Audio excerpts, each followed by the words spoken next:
Good morning, everyone, and happy Tuesday. I'm here to talk about Tallgrass Animal Acupressure Institute, where I spent the last week. They are a landmark school where they teach small animal acupressure, which is cats and dogs. They teach equine acupressure. They teach Tuina. They teach all kinds of energetic modalities like that. And it's absolutely amazing place. Their headquarters, I guess you would call it headquarters, are in Colorado. And they teach in Australia. They teach in the UK. They teach all around the United States, and their programs are very intensive. It's a 300-hour program per species, and I have done both.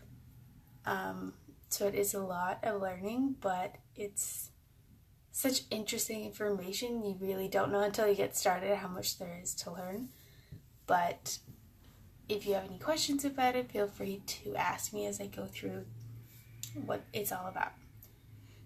So they teach both hands-on and theory.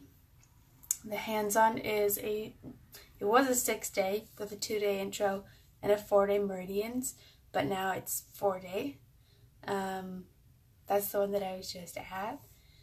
It's very intensive 4 days, but you walk away with so much information that you just want to keep learning and finding out more.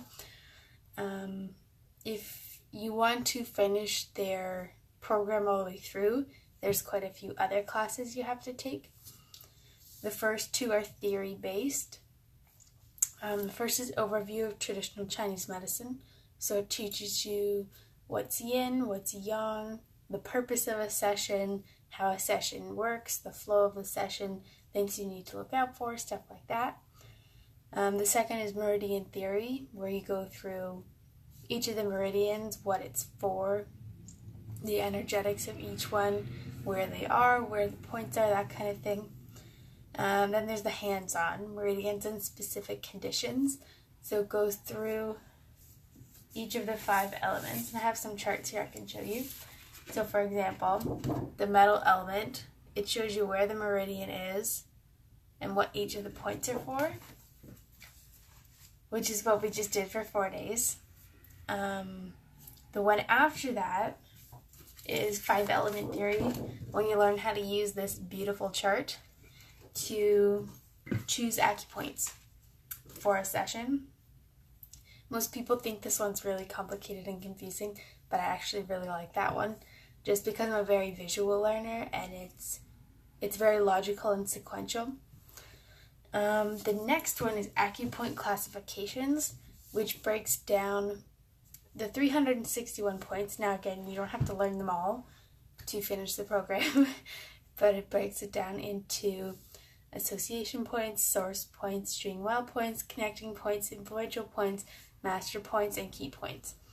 So those are really handy because some categories of points, the energetics are different between them, and it teaches you how to best choose points for a session.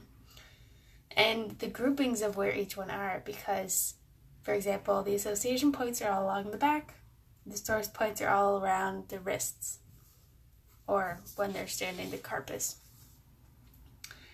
The next one, which you have to take 1 per species, so if you're doing both, you have to choose 1 species first and do all the classes, and then there's 4 you have to repeat at the end, which are the ones I'm going to go through now.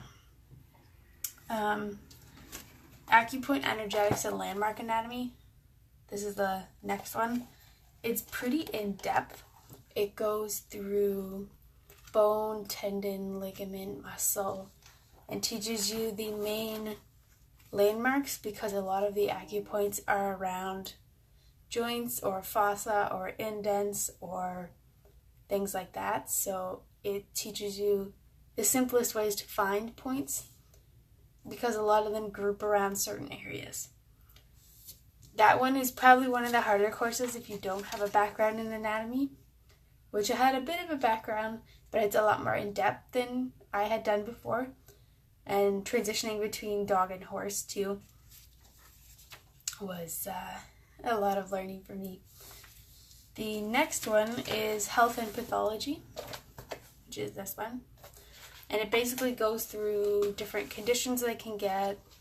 It goes through emergency conditions, basic health, diseases I can get in each system or conditions. It goes through parasites, environmental hazards, medication concerns, all the things like that, which can be helpful when looking for indicators, which is the next one, funny enough.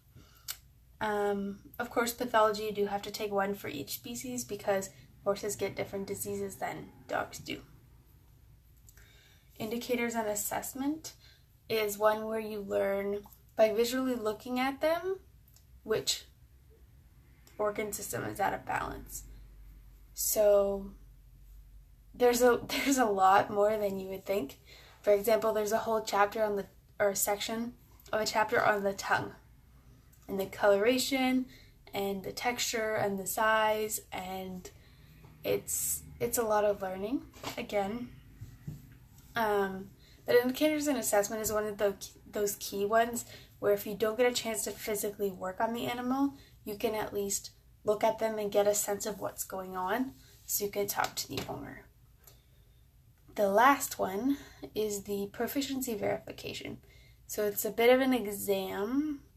You have to film yourself, I think it's tracing 6 meridians, doing a session from start to finish, and pointing out specific acupoints and explaining the energetics and how to find them, which seems like a lot. I think the mechanics of filming it was actually more difficult than the material, just because Kaya was a lot younger when I did mine, and getting her to stand that long.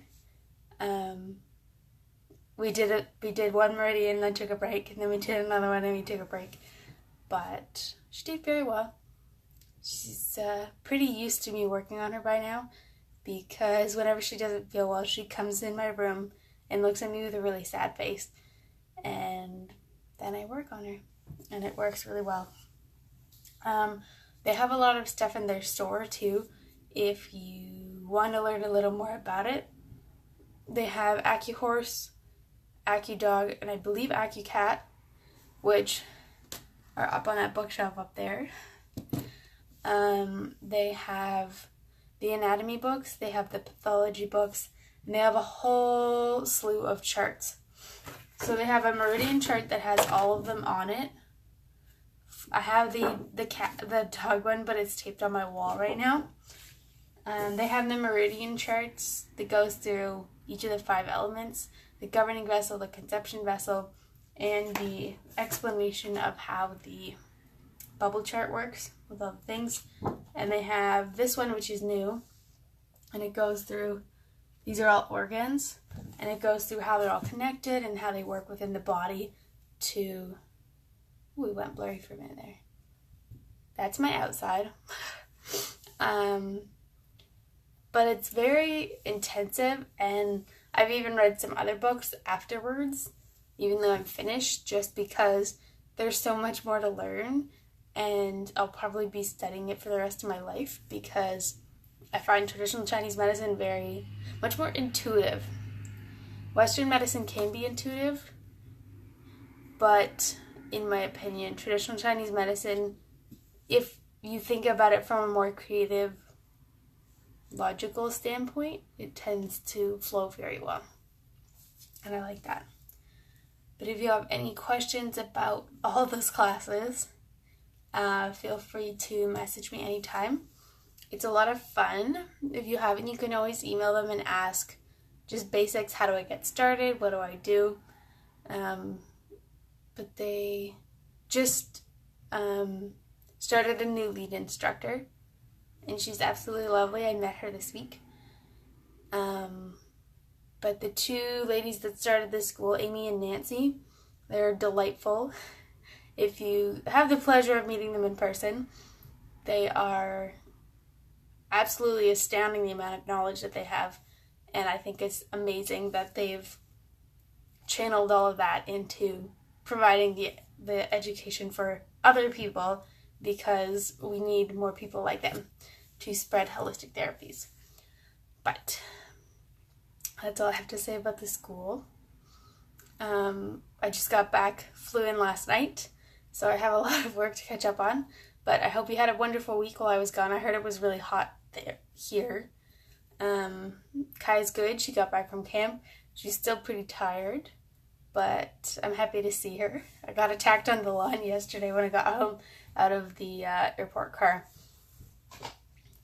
But I will see you next week.